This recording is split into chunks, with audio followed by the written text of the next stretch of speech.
I'm just gonna show you what I do and how I do it, and I'm just gonna start at 200 beats per minute.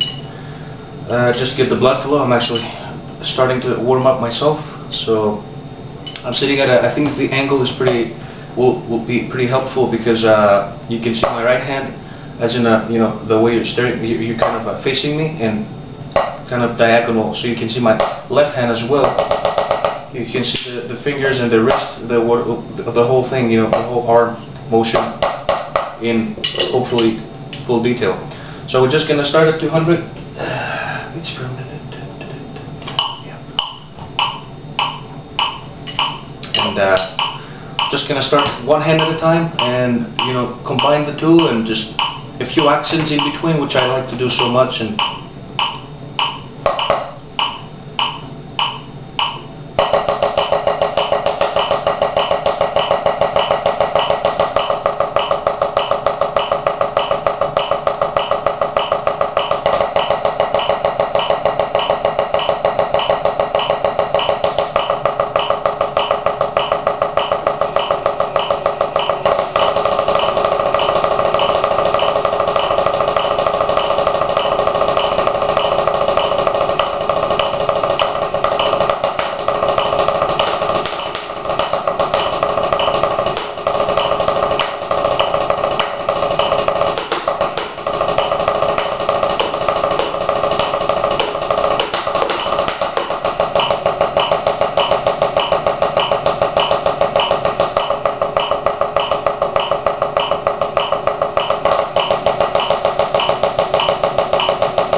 okay, now let's talk about my grip, my technique, and on each hand.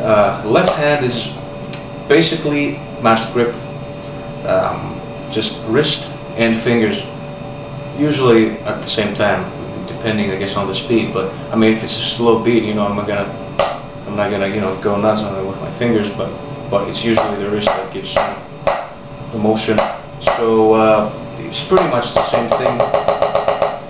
But if it starts to pick up, obviously I'm gonna use my fingers as well, and sometimes I even tend to kind of move my arm up and down. Just don't really know how it happens. It happens, but this is 216, 215. Just to show you.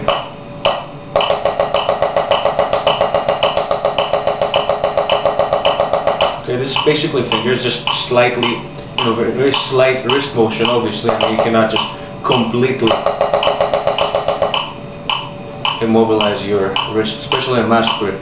So what I do is I kind of wave it a little bit up and down, as in.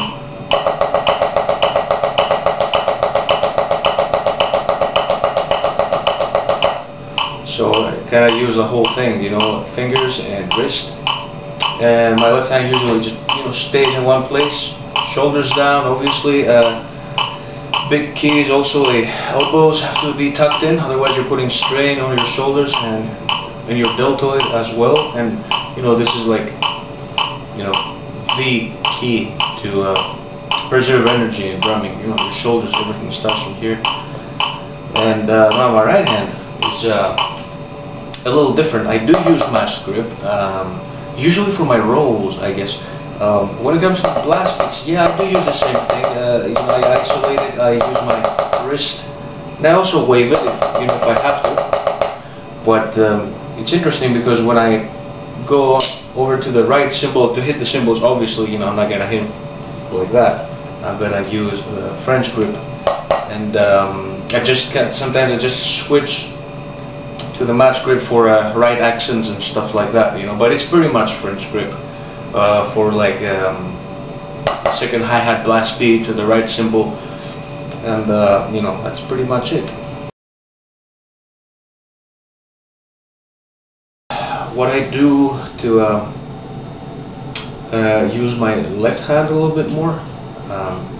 It's a very nice exercise. I've been using it for many years now, about 12 years now.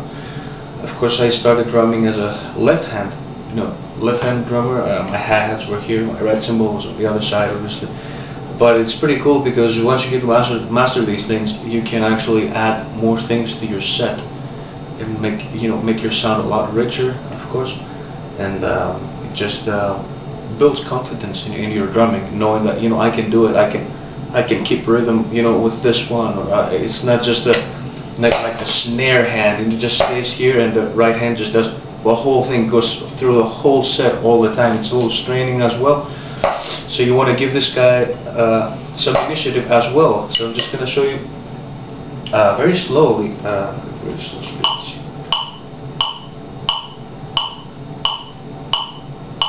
Okay, let's do it at 170, I think. So let's go. I'm just going to show you.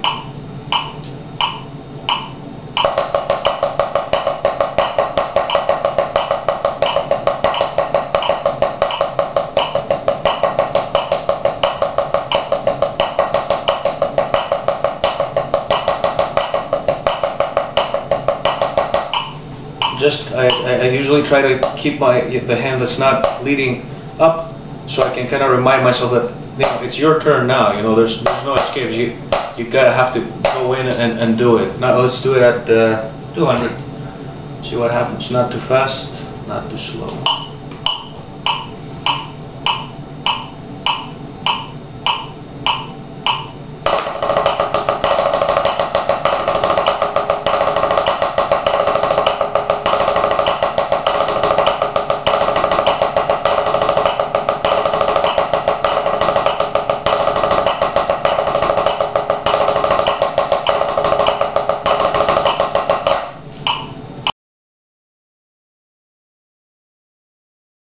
Now, the key to the speed is endurance. If you want to start playing at 240 or 250, and you cannot, actually reach that speed, you have to start practicing like 5 to 10 beats per minute slower, and take it from there. Like if you can play 20 seconds at 230, with practice, obviously, you're gonna make it to 40 seconds, a minute and a half, 2 minutes, constant 230 or 220. That would be super. Then you can move on to 240. You will be more comfortable there. You can play for a longer period of time, and so on and so on. So I'm just gonna do basic speed, 200, just so I can show you that the point is to not stop. Don't stop. Like I'm getting tired, I'm gonna switch hands, and when this when this forearm is starting to get a little tight, you're gonna switch hands again, and you can throw in a little combo. And if you cannot play your eighth notes or your 16th notes on that beat, you can break it down to 3/4 of a beat, 3/4, and then go up again. But don't keep it for too long. The slow part, just 4 meters and whoop, switch again, and that's how it works out. Let's see.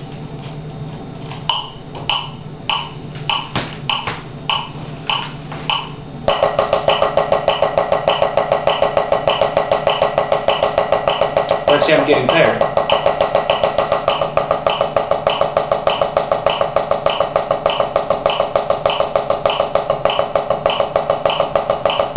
And again.